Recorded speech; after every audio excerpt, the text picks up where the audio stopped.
A man went to a hotel and walked up to the front desk to check in.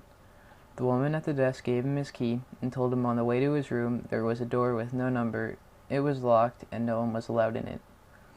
She explained that it was a storeroom and that it was strictly out of bounds.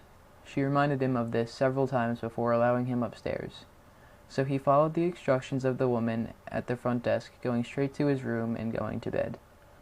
However, the insistence of the woman had piqued his curiosity, so the next night he walked down the hall to the door, tried the handle.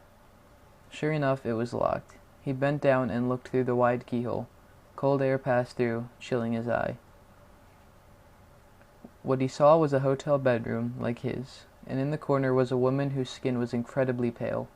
She was leaning her head against the wall, facing away from the door.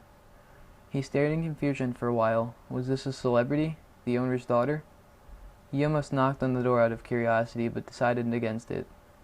As he was still looking, the woman turned sharply, and he jumped back from the door, hoping she would not suspect that he had been spying on her. He crept away from the door and walked back to his room. The next day, he returned to the door and looked through the wide keyhole. This time, all he saw was redness.